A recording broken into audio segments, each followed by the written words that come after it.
ఇలా నేను రోజు చేసుకొని తీసుకునేది మీకు చేసి చూపిస్తున్నానండి. చాలా ఈజీగా చేసి చూపిస్తున్నాను, మీకు ఎక్కువ శ్రమ లేకుండా, కొలతలేం లేకుండా. ఇక్కడ నేను ఇలాంటి సాస్ ప్యాన్ తీసుకోవాలండి. ఇలాంటిది తీసుకోండి, పెద్ద గిన్నె తీసుకోండి. తీసుకున్న తర్వాత దీంట్లో 1-2 టేబుల్ స్పూన్ల మన రాగి పిండి వేస్తున్నానండి. మీకు ఎంత కావాలో అంత వేసుకోవచ్చు. నేనైతే ఒక 2 టేబుల్ స్పూన్లతో చూపిస్తున్నాను. నేను ఇలా రోజు చేసుకుంటానండి. ఒక 2 టేబుల్ స్పూన్లతో చేసుకొని తాగుతాను. అలాగే రుచికి తగినంత ఉప్పు వేసుకోవాలి. నేను ఇది పింక్ కల్లుప్పు వేస్తున్నానండి.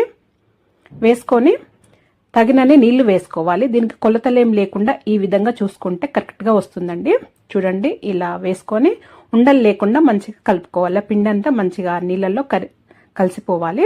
ఇలా ఉండలు లేకుండా మంచిగా కలుపుకున్న తర్వాతనే పొయ్యి పైన పెట్టి ఉడికించుకోవాలి. కన్సిస్టెన్సీ అనేది ఇలా నీళ్ళలాగా ఉండాలండి. ఇప్పుడు పొయ్యి పైన పెట్టి ఉడికిస్తున్నాను. స్టార్టింగ్లోనేమో ఐ ఫ్లేమ్లో పెట్టి ఇలా కలుపుకుంటూ ఉడికించుకోవాలి. లేకపోతే కింద పిండి అనేది ఉండలు కట్టే ఛాన్స్ ఉంటుంది. ఇలా కొద్దిగా తిక్కుగా ఉడుక్కొచ్చిన తర్వాత లో ఫ్లేమ్లో పెట్టి అలా వదిలేస్తే సరిపోతుందండి. అదే ఉడుకుతుంది. ఇలా 1-2 నిమిషాల పాటు ఇలా ఐ ఫ్లేమ్లో పెట్టి కలుపుకుంటూ ఉడికించుకోవాలి. ఇలా ఉడుక్కొస్తుంది చూడండి. ఇలా వచ్చినప్పుడు లో ఫ్లేమ్లో పెట్టి మధ్య మధ్యలో కలుపుకుంటూ 5 నిమిషాల పాటు ఉడికించుకుంటే సరిపోతుంది. ఆ పిండి అనేది మంచిగా ఉడకాలి. అలాగైతేనే చాలా బాగుంటుంది, మంచిది కూడా. మన గట్టిగా అంటే కొద్దిగా తక్కువ వేసుకోవాలి, లేదంటే పల్చగానే ఉండాలి అంటే కొద్దిగా ఎక్కువ వేసుకోవాలి. అంతే అండి, చూసుకొని వేసుకుంటే సరిపోతుంది.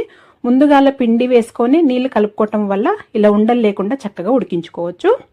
ఇలా మంచిగా ఉడికిన తర్వాత చూడండి, నేనైతే కన్సిస్టెన్సీ ఎప్పుడు ఇలాగే చేసుకుంటాను. దీంట్లో నీళ్ళు ఏమి వేయను మళ్ళీ. ఇప్పుడు ఇది చల్లారాలండి కొద్దిగా. ఇలా వేడిగా ఉన్నప్పుడే వేయకూడదు పెరుక్కిన. ఇలా చల్లారిన తర్వాత కొద్దిగా గట్టి పడుతుందండి. ఇలా కొద్దిగా తిక్కుగా అవుతుంది చూడండి. ఇంకా మొత్తం చల్లారితే ఇంకా కొద్దిగా గట్టి పడుతుంది. కొద్దిగా వేడిగా ఉన్నప్పుడు నేను ఇందులో గడ్డ పెరుగు వేసుకుంటున్నానండి. నేనైతే ఇలా పెరుగు వేసుకొని తీసుకుంటాను. మీరు కావాలంటే మజ్జిగైనా వేసుకోవచ్చు, పల్చగా చేసుకోవచ్చు. కాదంటే నేనైతే ఇలా పెరుగు వేసుకుంటాను. ఒక 4 టేబుల్ స్పూన్ల వరకు పెరుగు వేసానండి. వేసుకొని ఇలా మంచిగా కలుపుకోవాలి. ఇలా కలుపుకుంటే సరిపోతుందండి.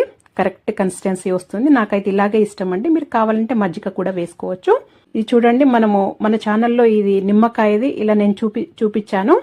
మా అమ్మమ్మ వాళ్ళు ఇలాగే తినేవాళ్ళు చేసి, అదే నేను ఫాలో అవుతానండి. ఇది చాలా మంచిది ఆరోగ్యానికి. ఇది మన ఛానల్లో ఉంది, కావాలంటే చెక్ చేయండి. ఇలా నిమ్మకాయ ముక్క తీసుకొని ఇది రాగి జావతో తాగామంటే, ఈ ముక్క తినుకుంటూ తాగామంటే చాలా రుచిగా ఉంటుంది. ఆరోగ్యానికి కూడా చాలా మంచిదండి.